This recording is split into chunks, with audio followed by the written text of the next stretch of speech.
Publiquei no meu blog, no UOL Sport, o link para o post está aqui abaixo na descrição desse vídeo, um texto sobre Igor Benevenuto, árbitro mineiro, que nas últimas 17 rodadas do Campeonato Brasileiro não foi escalado como apitador. Na temporada passada, das 38 rodadas do Brasileirão, Benevenuto trabalhou como árbitro de campo em 13. Nas 15 primeiras, atuou em 4. Ou seja, depois de 17 rodadas, mais do que o número de rodadas disputadas até a sua última aparição como árbitro de campo, ele não surgiu mais.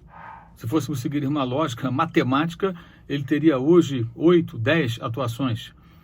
Deixou de ser escalado depois de, na minha opinião, de muita gente, inclusive de alguns especialistas e comentaristas de arbitragem, de cometer um erro, marcando 2 pênaltis, no caso o segundo mal marcado, contra o Palmeiras, no jogo contra o Bahia, no Allianz Parque, no turno. O jogo foi dia 11 de agosto. Depois disso, ele só apareceu como árbitro de vídeo e como assistente de arbitragem de vídeo.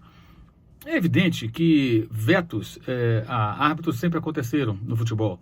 Todo mundo sabe que esse tipo de situação é muito comum. A grande questão é que a CBF deveria ser mais transparente e explicar. Tal árbitro está afastado porque cometeu o erro tal. Tal árbitro está voltando porque passou por uma reciclagem. Isso até já aconteceu de certa forma. Agora não. Procuramos a CBF, mas ela se recusa a comentar o assunto. E é curioso, porque alguns outros árbitros, como o caso de Anderson Daronco, que é considerado um dos mais conceituados, acabam protagonizando situações, aparentemente, pelo menos na minha opinião, até piores.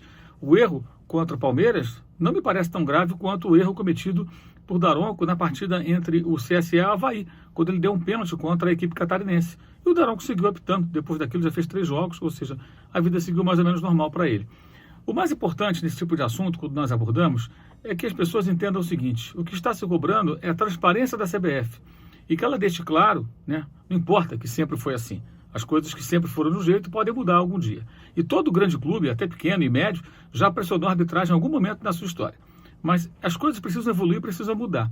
E aí é necessário que a CBF coloque as coisas de forma bem clara. Por que o árbitro foi afastado? É uma deficiência técnica? Foi por cobrança de algum clube? A cobrança do clube foi pertinente e a CBF achou correto o afastamento?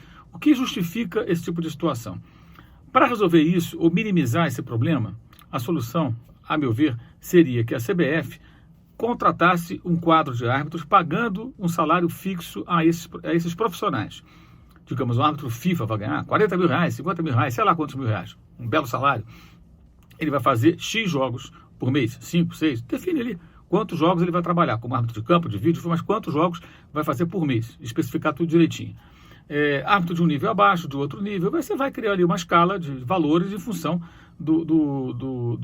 digamos assim, do patamar de cada árbitro, de cada bandeira, de cada árbitro de vídeo, enfim. Cria ali uma escala. E aí o cara pode ficar tranquilo, porque mesmo que ele cometa um erro, e se ele for para uma geladeira, ele vai passar por uma recuperação, por um treinamento, por uma reflexão, para não errar mais. Mas ele não vai ter comprometido os seus ganhos.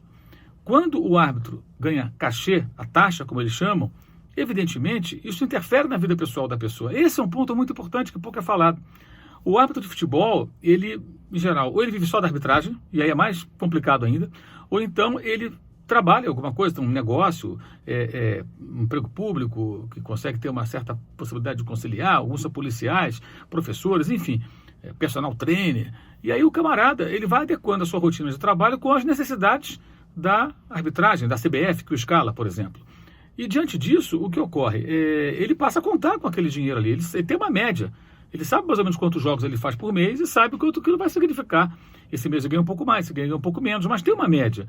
Quando ele sai da arbitragem de campo e vai para o vídeo, a queda do rendimento desse sujeito é significativa.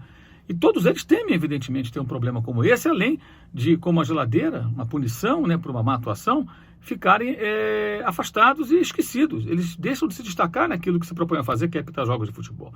Então é preciso evoluir, é preciso que a CBF seja transparente nos elogios àqueles que vão bem e nos eventuais afastamentos temporários, a chamada geladeira daqueles que vão mal, para melhorar o futebol, para que a discussão possa ser mais ampla e acabar com essa história de dirigente pressionar a CBF quando um árbitro erra. De qualquer clube. Não tem que aceitar mais isso. Sempre foi assim, hora de acabar.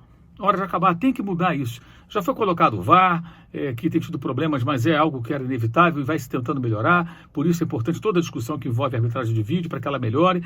Agora, isso também tem que acabar. Os dirigentes falam abertamente, vou amanhã na CBF, meu time foi prejudicado.